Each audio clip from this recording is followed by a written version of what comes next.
जय माँ इंद्राक्षी, जय अम्बे। इंद्राक्षी धाम में दर्शकों आप सभी का हम हार्दिक स्वागत करते हैं। आज के दिन जिन जातकों का जन्मदिवस है, मैरिज एनिवर्सरी है, उन सभी को हमारी तरफ से बहुत बहुत शुभकामनाएं। आइए इस विशेष अंक में हम बात करते हैं श्री सूक्त के बारे में। श्री जहाँ शब्द लग जाए तो वहाँ संपन्नता मिलती है।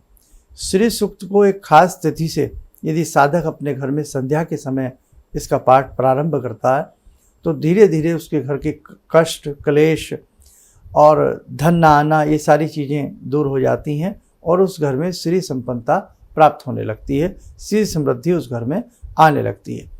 कुछ इसकी बातें हैं, ध्यान से जानना, ध्यान से सुनना। छोटा सा अंक है। धन की सबको ज़रूरत है और ये धन प्रदान करने के लिए श्री सूक्त का पाठ अति उत्तम माना गया है। अब देखो, हमें इसका पाठ शुक्ल पक्ष की द्वितीया से प्रारंभ करना है, संध्या के समय करना है। शुक्ल पक्ष की द्वितीया हो या शुक्ल पक्ष का शुक्रवार हो। गुलाब के फूल थोड़े से ले आएं और खीर बना लें। घर में सुंदर तरीके से साफ़ सफाई की व्यवस्था रखें और उसके बाद भगवती लक्ष्मी के सामने या तो पश्चिम दिशा मुख करके या उत्तर दिशा मुख करके या पूर्व दिशा मुख करके। अब 3 दिशाएं क्यों बतानी पड़ती हैं? क्योंकि जरूरी नहीं सभी के घर के मंदिर पूर्व दिशा की तरफ बने हों। हालांकि वास्तु और हर दृष्टि से पूर्व दिशा की तरफ ही मंदिर होना चाहिए, जिसमें आपका मुख पूर्व दिशा में हो और भगवान का मुख मंदिर का पश्चिम दिशा में हो। इस व्यवस्था को किया जाता है। लेकिन फिर भी कुछ लोगों का घर में मंदिर भी नहीं होता है, वो बस अंदाजे से बैठ करके पूजा पाठ कर लेते हैं। तो आपके 3 तरह से मुख हो सकते हैं, पश्चिम, उत्तर या पूर्व। भगवती लक्ष्मी का चित्र रखें। पीले या रेशमी गुलाबी वस्त्र के ऊपर लक्ष्मी जी का चित्र स्थापित करें। श्री सूक्त की सुंदर सी पुस्तक हो, मोटे मोटे अक्षरों की, जिसे आप आसानी से पढ़ सकें।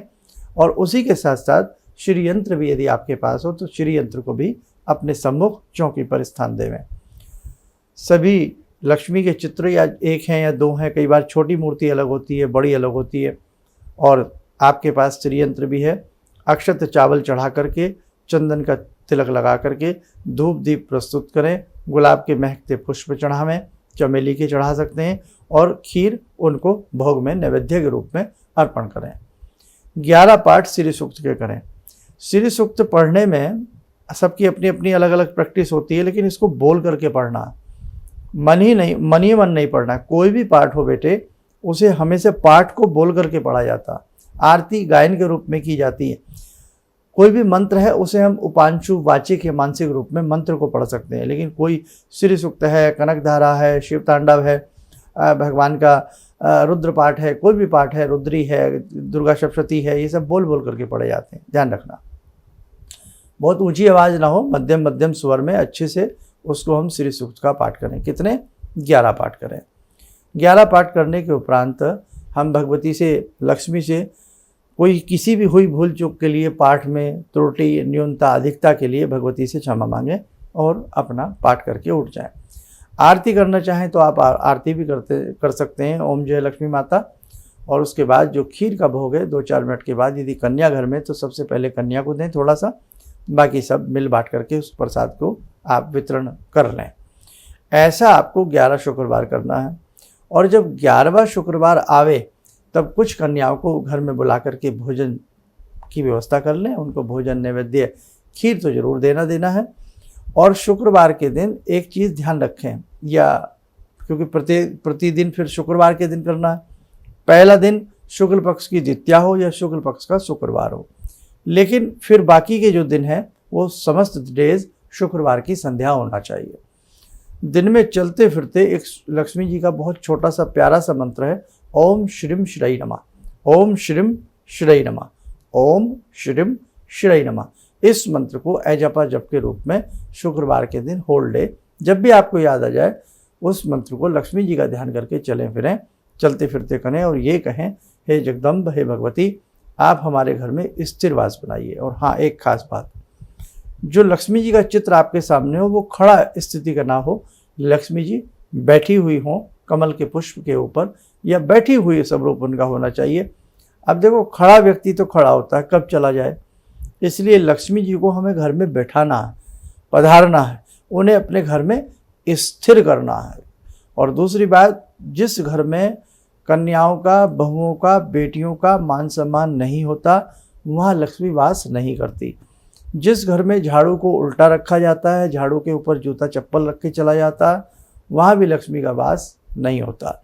इसलिए झाड़ू अपनी पर आ जाए तो खजाने को बुहार करके बुहारी बाहर निकाल देती है, पैसा ठहरेगा नहीं। इसलिए जो झाड़ू होती है घर में, उसको सदैव सही दिशा में रखें, सही स्थान पर रखें, और उसके ऊपर जूता चप्पल नहीं होना चाहिए।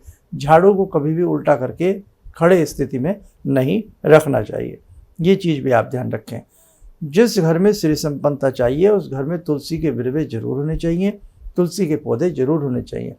शुक्रवार के दिन और बृहस्पतिवार के दिन खास तौर से संध्या के समय तुलसी माता पर भी धूप दीप करना चाहिए। और हमने परिक्रमाएं भी बताई थी 1-2 दिन पहले एपिसोड में, तो आप परिक्रमा भी तुलसी माता की कर सकते हैं। ठीक है, तो तुलसी में भी लक्ष्मी का वास होता है, या लक्ष्मी ही तुलसी कह सकते हैं आप। तो बेटा ये आपको आज हमने एक छोटा सा अनुष्ठान बताया है, इसे करके देखें, आपके घर में श्री संपन्नता जरूर आएगी। और इसी के साथ साथ यदि आप भगवती के 32 नाम और सिद्ध कुंजी का स्तोत्र बड़ा बीजात्मक रूप में है, अम कम चम तम लम टम, बड़ा ही बीजात्मक रूप में, दिजाग्रम दिजाग्रम तोटे तोटे, तो उसको भी एक पाठ कर सकते हैं सिद्ध कुंजी का भी। इसके बाद 11 पाठ श्री सूक्त के, फिर सिद्ध कुंजी का कर लीजिएगा, आनंद आ जाएगा। ठीक है, देखो साधकों, सभी साधकों का अलग अलग मन होता है। कोई लक्ष्मी जी को मानते हैं, कोई दुर्गा जी को मानते हैं, कोई कृष्ण जी को मानते हैं, कोई राम जी को मानते हैं। भगवान तो एक ही हैं, उनके स्वरूप अलग अलग हैं, इसीलिए हमारे भाव भी अलग अलग भगवान में जगते हैं। तो जहाँ जिसकी जैसी श्रद्धा हो वो वैसी ही श्रद्धा के हिसाब से भगवान को माने, लेकिन माने जरूर।